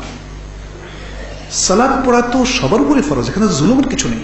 স্বামী তার স্ত্রীকে বলবে তোমাকে সালাত পড়তে হবে, এটা কি জুলুমের বিষয়? এটা কি স্ত্রীর অধিকার ক্ষুণ্ণ, নাকি তাকে অপমান? স্বামী অবশ্যই ইম্পোজ করতে হবে যে তার স্ত্রীকে সালাত পড়তেই হবে, তা না হলে যে তাদের সম্পর্কটাই নষ্ট হয়ে যায়। শরিয়া ভিত্তিক ভাবেই সম্পর্কটা ঠিক থাকে না। একজন ব্যক্তি ইচ্ছাকৃতভাবে সালাতকে অস্বীকার করে যদি তরক করে, এটা তো অস্বীকার করে তরক করা হবে। স্বামী বলছে সালাত পড়বে, আর স্ত্রী বলছেন পড়বো না। অস্বীকার করার আর কি অর্থ থাকতে পারে বলেন? এটা কি অস্বীকার করে না? এটা অস্বীকার করে। সে সালাতের ফরজিয়াতকে অস্বীকার করছে, সালাত পড়াটাকে অস্বীকার করছে এবং পড়বে না বলে ঘোষণা করেছে। তাহলে সম্পর্ক, স্বামী স্ত্রীর সম্পর্ক কিভাবে থাকে? অতএব স্বামী যদি এটার আশু কোনো সুন্দর সমাধান, অর্থাৎ স্ত্রীকে সালাত পড়ানোর মধ্যে আনতে না পারেন, তাহলে তিনি আসলে এই সংসার কন্টিনিউ করতে পারবেন না। এটা বড় কঠিন জিনিস। তাকে ইসলামের মধ্যেই থাকতে হবে। দুজন ইসলামের মধ্যে সমানভাবে থাকলেই তখনই তাদের সংসার টিকে যাবে। মানসিক অশান্তি কিভাবে দূর করা যায়? মানসিক অশান্তি তো অনেকগুলো, মানে যারা মনস্তাত্ত্বিক রোগ নিয়ে লিখেছেন তো সেখানে তো হাজার হাজার রোগ দেখি, তাই না? কারো ওয়াসওয়াসা, মানে একটা জিনিস করার পরে খালি সন্দেহ হলো কিনা ইত্যাদি। কারো আবার খুব রেগে যাওয়ার একটা রোগ আছে, এটাও মানসিক রোগ। কিন্তু কোনো কারণ ছাড়া হঠাৎ রেগে যায়, হঠাৎ করে সামনের লোকদেরকে পেটাতে শুরু করে, মানসিক রোগ। আর নর্মাল আরেকটা বিষয় থাকতে পারে, সেটা হচ্ছে মানসিক অস্থিরতা। এটা নর্মাল, এটাকে আমরা একদম রোগের পর্যায়ে হয়তো বলবো না। যে কোনো কিছু মানে বিপদ আসলেই খুব টেনশন ফিল করে, সেক্ষেত্রে মানসিক এক একটা রোগের এক একটা দাওয়া। ইসলাম যেমন ওয়াসওয়াসার কিছু ট্রিটমেন্ট দিয়েছে। ওয়াসওয়াসার ট্রিটমেন্টটা কি? সে তো তাআউযু পড়বে, অর্থাৎ আউযু বিল্লাহি মিনাশ শাইতানির রাজিম, কারণ ওয়াসওয়াসা আসে কার থেকে? শয়তান থেকে। সেই জন্য শয়তানের কাছ থেকে আল্লাহর আশ্রয় নেবে। এছাড়া ওয়াসওয়াসার আরেকটা ট্রিটমেন্ট হচ্ছে সেই ইয়াকিনের উপর আমল করবে। ইয়াকিন, সন্দেহ হলেই সন্দেহ বাতিল, সন্দেহের উপর আমল করা যাবে না, সন্দেহকে পাত্তা দেওয়া যাবে না। ওযু করেছেন মনে আছে, অজু চলে গেছে কিনা, যদি এই সন্দেহ হয় তাহলে আপনার অজু আছে, অজু আছে। আপনি টয়লেটে গিয়েছেন মনে আছে, এরপরে অজু করেছেন কিনা সন্দেহ হচ্ছে, তাহলে আপনার অজু নাই। কারণ পরবর্তী যে সন্দেহ আছে ইয়াকিনের মোকাবেলা সেটা করতে পারবে না। আল ইয়াকিনু লা ইয়াজুলু বিশাক, সন্দেহ দিয়ে ইয়াকিন দূরীভূত হবে না। এই জন্য মুসলিম সবসময় তার প্রত্যয়ের উপর থাকবে, ইমানের উপর থাকবে, ইয়াকিনের উপর থাকবে, তাহলে ওয়াসওয়াসা তাকে স্পর্শ করতে পারবে না। এটা মূলনীতি, ব্যাস। এই জন্য দেখেন সালাতের মধ্যে 3 রাকাত পড়েছেন কি 4 রাকাত পড়েছেন, ইয়াকিন কোনটা? 3 রাকাত। 4 রাকাত পড়েছেন কিনা সন্দেহ, ওই সন্দেহ দূর করবেন। 4 রাকাত আবার পড়ে নেবেন, 4র্থ রাকাত, আর শেষে এইভাবে ট্রিটমেন্ট করেছে। আচ্ছা, আর যখন অস্থিরতা দেখা দিবে মানসিক, তখন সালাত পড়বেন। ওয়াস্তাইনু বিস-সাবরি ওয়াস-সালাহ ওয়া ইন্নাহা লাকাবীরাতুন ইল্লা আলাল খাশিঈন, এটা একটা।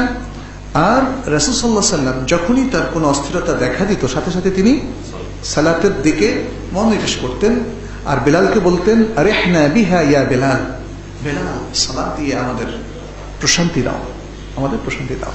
তাহলে মানসিক অশান্তি দূর করার জন্য সালাতের প্রশান্তি যদি আপনি নিতে পারেন তাহলেই সেটা সম্ভব। আর মানসিক অশান্তি আরও থাকতে পারে, সেগুলোর জন্য আলাদা ট্রিটমেন্ট আছে, কাউন্সেলিং এর প্রয়োজন। কোরআন তেলাওয়াতের মাধ্যমে একটা মানুষ মানসিক প্রশান্তি পেতে পারে। আলা বিযিকরিল্লাহি তাতমাইন্নুল কুলুব, জেনে রাখো যে আল্লাহকে স্মরণ করলেই, যার মধ্যে কোরআন তেলাওয়াত অন্যতম, তাহলে মানুষের অন্তরটা প্রশান্ত হয়, তার অশান্তি দূর হয়। সাহরিতে মানুষকে সজাগ করার জন্য মসজিদ থেকে মাইকে ডাকা যাবে কি? মসজিদের মাইকটা রেস্ট্রিক্টেড থাকা উচিত। রাসূল সাল্লাল্লাহু আলাইহি ওয়াসাল্লাম মাইকে যেমন হারানো জিনিসের ঘোষণা দিতে নিষেধ করেছেন, এর থেকে আঁচ করা যায় যে একান্ত প্রয়োজন না হলে, একান্ত প্রয়োজন এবং জরুরত দেখা না দিলে মাইক ব্যবহার না করা, মসজিদের মাইক ব্যবহার না করা, যে কোনো ঘোষণার জন্য মসজিদের মাইক ব্যবহার না করা। এটা হতে পারে মসজিদ সংশ্লিষ্ট ম্যানেজমেন্টের কিছু আলাপ আলোচনা মসজিদে হতে পারে, এটা কিন্তু নিষিদ্ধ নয়। আর মাইকটা তো আমরা ব্যবহার করছি যখন অনেক লোক হয়। আর দিনী আলোচনা এটা দাওয়াতেরই একটা অংশ, মসজিদের একটা অংশ। খুতবা, দিনী আলোচনা, দার্স, এগুলো মসজিদে হতে কোনো অসুবিধা নেই। কিন্তু মসজিদের বাইরের যে জিনিসগুলো, এগুলো অ্যাভয়েড করাই উচিত। এই জন্য আমরা অন্য পন্থা অবলম্বন করতে পারি। এই জন্য মসজিদের মাইক, মানে যদিও মানুষকে সজাগ করার জন্য মাইক ব্যবহার করা যাবে না, এই ব্যাপারে স্পেসিফিক কিছু নেই, কিন্তু হারানো জিনিসের ঘোষণা দিতে নিষেধ করা হয়েছে, এই জন্য এটাও অ্যাভয়েড করা ভালো বলেই আমি মনে করি। তাহলে কিভাবে জাগানো যায়, তাই না? কিন্তু কথা হচ্ছে আধুনিক যুগে কি এখন মসজিদের মাইকটাই কি একমাত্র উপায়? এখন তার অনেক অবলম্বন আছে। মানুষ মারা যাওয়ার 4 দিন এবং 40 দিনের মাথায় 40 নামে একটা অনুষ্ঠান করা হয়। এই দিন তারিখ ঠিক করে এ ধরনের অনুষ্ঠান করে কি ঠিক নাকি বিদআত? এটা তো স্পষ্ট বিদআত, এটা হলো স্পষ্ট বিদআত। কেউ কেউ এটাকে সুন্নত বলেছেন, তবে সেটা মুসলমানদের সুন্নাহ না, সেটা ফেরাউনের সুন্নাহ। বলা হয়েছে সুন্নাতু ফেরাউন।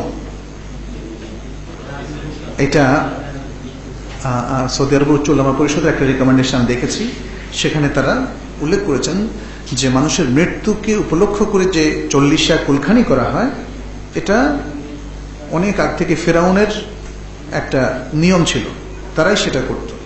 অতএব ইসলামে এর কোনো স্থান নেই, ইসলামের কোনো স্থান নেই, এটা করা যাবে না, এটা পাপ, এটা বিদআত। অনেকে হয়তো প্রশ্ন করতে পারেন যে তাহলে কি করব, কি করবেন? এই ব্যাপারে আসলে আমাদের উলামায়ে কেরাম বলে গিয়েছে। রাসূল সাল্লাল্লাহু আলাইহি ওয়াসাল্লামের হাদিসও এই ব্যাপারে যথেষ্ট রেকমেন্ডেশন দিয়েছে, তাই না? মৃত লোকদের উপকার করার জন্য কি করণীয়? আপনি যদি আজকে 40 করেন অথবা মানুষকে খাওয়ান, কুলখানি করেন, এগুলোর উদ্দেশ্য হচ্ছে তো তাকে উপকার পৌঁছানো। তাহলে অবশ্যই আমাদেরকে চেষ্টা করতে হবে যে তাহলে রেকমেন্ডেড কাজগুলো কি। এ ব্যাপারে অনেক ছোট ছোট রিসালা আছে, ইসলাম হাউসে আপনারা পাবেন। ইসলাম কিউর মধ্যেও খুব সুন্দর সুন্দর কিছু আর্টিকেল আছে। নামাজে সেজদায় যেতে হাত আগে দিতে হবে নাকি পা আগে দিতে হবে? পা তো না, হাঁটু আর কি। পা আগে দিলে তো অন্যরকম হয়ে যাবে না? আচ্ছা, এইটা একটা হাদিসের ব্যাখ্যা। আসলে বলা হচ্ছে উটের মতো না বসতে। এখন উট কার মতো বসে? ওর কি পিছনের দুটো পা দিয়ে আগে বসে নাকি সামনের দুটো পা ভেঙে আগে বসে? উটের জন্য বা চতুষ্পদ যন্ত্রের জন্য সামনের দুটো পা হচ্ছে হাত, আর পেছনের দুটো পা হলো পা। তো এখন এটা নিয়ে আসলে আমি দেখলাম যে হিজাজের একটা ব্যাখ্যা, আবার জর্ডান কিংবা ওই দিকের আরেকটা ব্যাখ্যা। হিজাজের ব্যাখ্যাটা হচ্ছে আগে আগে হাঁটু যাবে, তারপরে হাত। শেখ সালেহ বিন উসাইমিন সহ অনেকেই বলেছেন, এবং এ প্রসঙ্গে তাদের অনেকেই দেখেছি কেউ কেউ বলেছেন যে আমাদের এলাকার উট এভাবেই বসে। আর যারা বলেছেন যে আগে হাত যাবে পরে হাঁটু, যেমন শেখ আলবানী রাহিমাহুল্লাহ, হাদিসের একই হাদিসের ব্যাখ্যা, তারা বলেছেন যে তাদের এলাকার উট এভাবেই বসে। তো যাই হোক, বিষয়টা দেখা যাচ্ছে যে প্রত্যেকের ইজতিহাদের উপর নির্ভরশীল। এটা নিয়ে শেখ সালেহ বিন উসাইমিনও বাড়াবাড়ি করতে নিষেধ করেছেন, যে যার মতো আমল করুক, কোনো অসুবিধা নেই, কোনো অসুবিধা নেই। কথা হচ্ছে যে হাদিসকে সঠিকভাবে বোঝার চেষ্টা করতে হবে, এরপরে যে বুঝটা আসে আমাদের সে আলোকে আমরা আমল করবো। ইমান ভঙ্গের কারণগুলো কি? ইমান ভঙ্গের তো অনেকগুলো কারণ আছে। কেউ কমন আইটেমগুলো উল্লেখ করে এটাকে 10টার মধ্যে উল্লেখ করেছেন, যেমন শেখ মোহাম্মদ ইবনে আব্দুল ওয়াহাব। কেউ এটাকে আরো অনেকগুলো উল্লেখ করেছেন, অর্থাৎ শাখা প্রশাখাগত ইমান ভঙ্গকারী বিষয়গুলোকে। প্রধানতম যে বিষয়গুলো সেগুলো আমরা এখানে আলোচনা করছি। 1 নম্বর হচ্ছে শিরক। শিরকের সাথে থাকবে কুফর। শিরক হচ্ছে আল্লাহর রুবুবিয়তের মধ্যে শিরক করা, অথবা তার উলুহিয়তের মধ্যে শিরক করা, অথবা তার কোনো নাম কিংবা গুণকে অস্বীকার করা। এটা হলো শিরকের খুব সংক্ষিপ্ততম অর্থ। এভাবে আল্লাহর সাথে আর কাউকে অংশীদার করা তার রুবুবিয়তের ক্ষেত্রে অথবা ইবাদতের ক্ষেত্রে, তাহলে সে শিরক করলে মানুষের ঈমান আর ঈমান থাকবে না। এবং সে কথাটাও আল্লাহ তাআলা কোরআনে বহুবার বলেছেন। শিরকের উপর আলোচনা কিন্তু একটা দীর্ঘ আলোচনা, বিষয়। আল কোরআনে বেশ কয়েকটা বিষয় নিয়ে ব্যাপক আলোচনা হয়েছে, যেমন ঈমান একটা, তাওহীদ, শিরক, কুফর, এই বিষয়গুলো, তাকওয়া, এই বিষয়গুলো আল কোরআনে প্রচুর, শত শত আয়াত। একটা আয়াত শুধু বলি, ইন্নাল্লাহা লা ইয়াগফিরু আন ইউশরাকা বিহি ওয়া ইয়াগফিরু মা দুনা যালিকা লিমান ইয়াশা। আল্লাহ তাআলা তার সাথে শরীক করাকে কখনোই ক্ষমা করবেন না, এছাড়া আর যে কোনো পাপকে তিনি ক্ষমা করবেন। তার মানে হচ্ছে শিরক হচ্ছে আকবারুল কাবায়ের, এটা একটা শিরক কমিট করলেই পুরো ঈমানটা ধ্বংস হয়ে যায়। দ্বিতীয় হচ্ছে কুফর। কুফর মানে হচ্ছে আল্লাহকে অস্বীকার করা, অথবা আল্লাহর কোনো বিধানকে অস্বীকার করা, আল্লাহর ওয়াহিকে অস্বীকার করা। এটা একটা কমন আইটেম। সকল শিরক আলটিমেটলি কুফর হয়ে যায়, তবে সব কুফর শিরক নাও হতে পারে, সব কুফর শিরক নাও হতে পারে। এই দুটো ঈমান ভঙ্গের কারণ।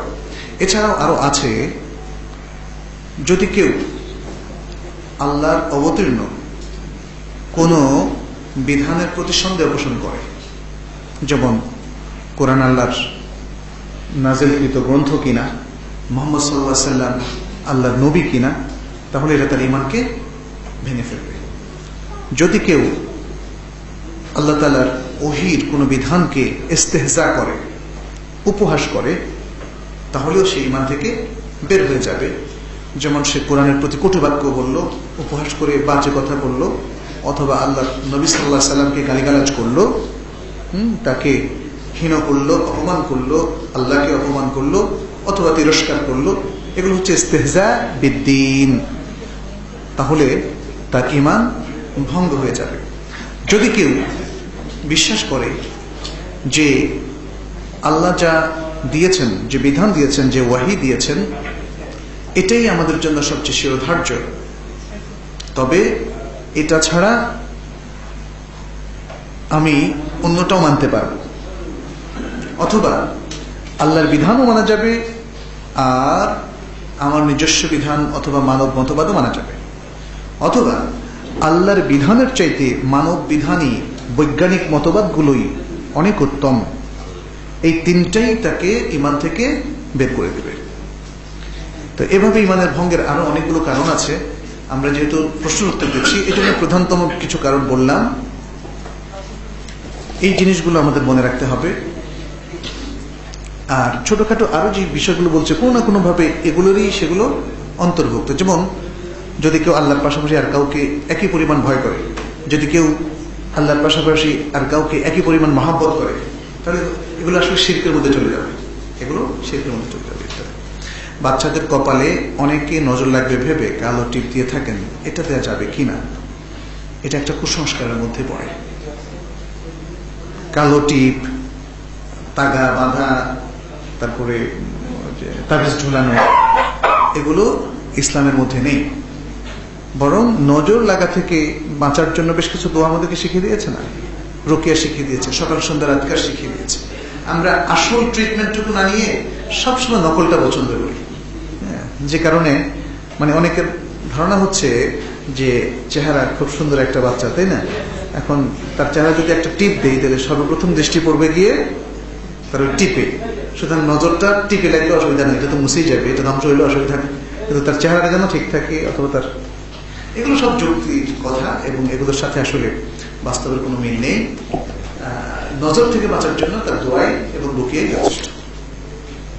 সালাতে দাঁড়ানোর সময় পায়ের সাথে পা লাগিয়ে ও কাঁধের সাথে কাঁধ মিলিয়ে দাঁড়ানো কতটা জরুরি একটু বলবেন কি? অনেক জরুরি। পায়ের সাথে পা, কাঁধের সাথে কাঁধ স্বাভাবিকভাবে যতটা লাগে, স্বাভাবিকভাবে যতটা লাগে, দুটো পায়ের মাঝখানে জায়গা না রাখা, এটা রাসূল সাল্লাল্লাহু আলাইহি ওয়াসাল্লামের নির্দেশ। সুতুল খালাল দ্বারা সেটাই বোঝানো হচ্ছে যে মাঝখানের ফাঁক বন্ধ করতে হবে। তারাসু ওয়াস্তাকিমু ইসতাউ, এই যে কাঁধা সোজা করা, মাঝখানের ফাঁক বন্ধ করা। ওয়ালা তাখতালিফু ফাতাখতালিফা কুলুবুকুম, অনেকগুলো হাদিসের ভাষ্য একসাথে আমি বলছি, তাহলে তোমরা একে অন্যের থেকে আগুপিছু হইও না। এই যে বিষয়গুলো, এরা দ্বারা বোঝা যায় কয়েকটা কাজ। এক, দুজনের মাঝখানে ফাঁক রাখা যাবে না, তবে সেটা কিরকম? গোড়ালির সাথে কি লাগাতে হবে? অনেকে গোড়ালির সাথে লাগানোটাকে জরুরি মনে করেন, কিন্তু আসলে মাঝখানের ফাঁক বন্ধ হলেই যথেষ্ট। শেপটা ঠিক রাখতে হবে, প্রত্যেকের আঙ্গুলগুলো যাতে কেবলামুখী থাকে সেভাবে শেপটা ঠিক রাখতে হবে। আর কাঁধ, কাঁধ বরাবর বলতে পাশাপাশি দাঁড়ানো, এখানেও মাঝখানে ফাঁক না রাখা, এবং সেক্ষেত্রে কেউ তো উঁচু নিচু আছে, অতএব ওই ধরনের পার্থক্যগুলো এখানে কোনো সমস্যা তৈরি করবে না। যেটা সবচেয়ে বেশি গুরুত্ব দিতে হবে সেটা হচ্ছে মাঝখানের ফাঁক বন্ধ করা আর সোজা কাতার করা, কাতার যেন আগুপিছু না হয়। এই দুটোই হচ্ছে রাসূল সাল্লাল্লাহু আলাইহি ওয়াসাল্লামের মেইন ইনস্ট্রাকশন সব তৈরি করার ক্ষেত্রে। তিনি ইকামতের পরে মুসল্লিদেরকে ফিরে একটু দেখতেন সব ঠিক হয়েছে কিনা, এবং সেখানে ঠিক করার জন্য এই কথাগুলো তিনি বলতেন। অতএব এটা খুব জরুরি, এবং এটা বোধ করি কোনো ইমামদের মধ্যে তেমন পার্থক্যও না। মানে কোনো ইমাম বলেননি, ইমাম আবু হানিফা রাহিমাহুল্লাহ বলেননি যে না মাঝখানে ফাঁক ফাঁক করে রাখতে হবে, এটা কিন্তু বলেননি, ফিকহে কখনোই আমরা পাইনি। কিন্তু আমি জানি না কি কারণের জন্য আমাদের দেশের মুসল্লিয়ানে কেরাম তারা মাঝখানে ফাঁক রাখা খুব পছন্দ করেন, আর অথবা তাদের আত্মমর্যাদা বোধ খুব বেশি, আরেকজনের পা লাগলে খারাপ লাগতে পারে ইত্যাদি। কিন্তু সালাতের মধ্যে আমরা আল্লাহর দীনহীন বান্দা হয়ে যাই, খুজুর চলে আসে। আমাদের ভুলে যাওয়া উচিত কে ধনী কে গরিব। আমার পাশে যিনি দাঁড়াচ্ছেন তিনি হতে পারেন দিনমজুর, আপনি হতে পারেন সচিব, তাতে কিছুটা আসে না, সবাই এখানে সমান। অতএব অহংকার আমাদের বর্জন করা উচিত, পায়ের সাথে পা মিলিয়ে আত্মমর্যাদার যদি কোনো আত্মগর্ব থাকে সেটাও বিসর্জন দেওয়া উচিত। অমুসলিমদের কাছে দাওয়াতের কাজের পদ্ধতিটা কি? মুসলিমদের দাওয়াত আর অমুসলিমদের দাওয়াতের মধ্যে অবশ্যই কিছু পার্থক্য থাকবে। অমুসলিমদের দাওয়াতের পদ্ধতিটা রাসূল সাল্লাল্লাহু আলাইহি ওয়াসাল্লাম মুআয ইবনে জাবাল রাদিয়াল্লাহু তাআলা আনহুকে শিখিয়ে দিয়েছিলেন, তাই না? যে তুমি যখন আহলে কিতাবের একটা কওম যারা মুসলিম ছিল না তাদের কাছে যাবে, তখন তাদের প্রথম তাদেরকে আহ্বান করবে আকীদার সাক্ষ্যের দিকে, শাহাদাতের দিকে, শাহাদাত আল্লাহ ইলাহা ইল্লাল্লাহ ওয়া আন্না মুহাম্মাদুর রাসূলুল্লাহ, এই দুটো জিনিস এর দিকে তাদেরকে আহ্বান করবে, কারণ এটা মূল জিনিস। এই শাহাদাত বাণী উচ্চারণ করার মধ্য দিয়ে তারা দ্বীনের মধ্যে প্রবেশ করে।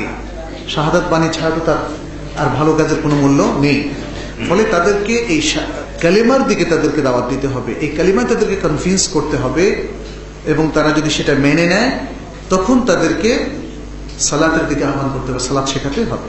একজন নও মুসলিম যখন হয় সে তার কালিমার পরে সেকেন্ডলি যেটা শুরু করবে সেটা হলো সালাত, এবং তারপরে পর্যায়ক্রমে অন্যান্য আমলগুলো তার উপর আসবে।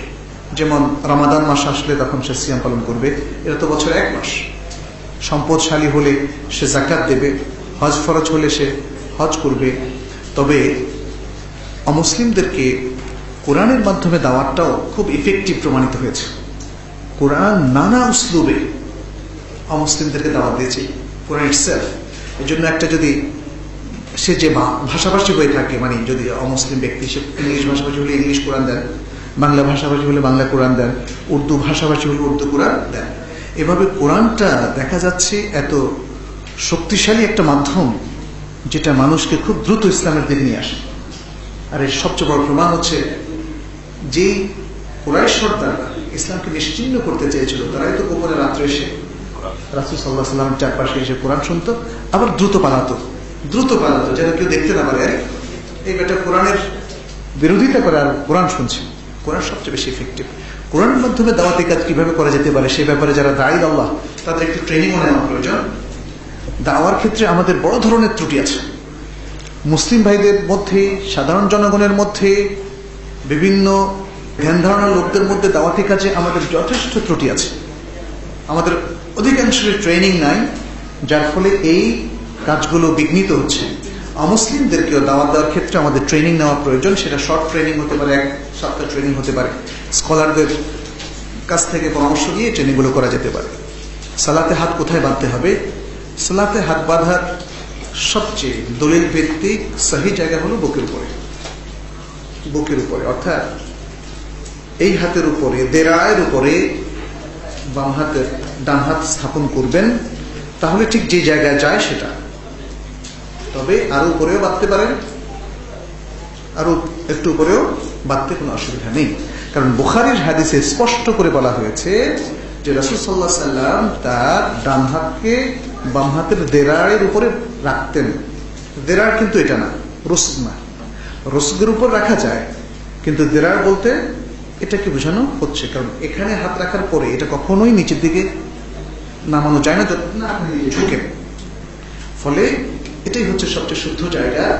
একদম সদরের কথা যে হাদিসগুলোতে এসছে সেটা নিয়ে অনেকে কি লোকাল করেছেন, কিন্তু সেগুলো আমরা বাদ দিলাম। আমরা দেরার হাদিসটা একটু দিতে পারি। দেরার, তাহলে দেরার হচ্ছে এই জায়গায় একজন প্রয়াত মৃত মানুষের রেখে যাওয়া সম্পদের যাকাত কি তার পরিবার তার হয়ে আদায় করবে? হ্যাঁ, তার পরিবার তার হয়ে আদায় করবে, এবং এটা মিরাজ বন্টনের আগেই। কারণ তার উপর যে যাকাতটা ফরজ হয়েছিল সেই যাকাতটা তো তার ঋণের মধ্যে পড়ে যায়। একটা হচ্ছে বান্দার ঋণ, আর একটা হচ্ছে আল্লাহর ঋণ। অতএব মিরাজ বন্টনের আগেই এই যাকাত এবং মানুষের হকগুলো আদায় করে দিতে হবে, তারপরে মিরাজ বন্টিত হবে।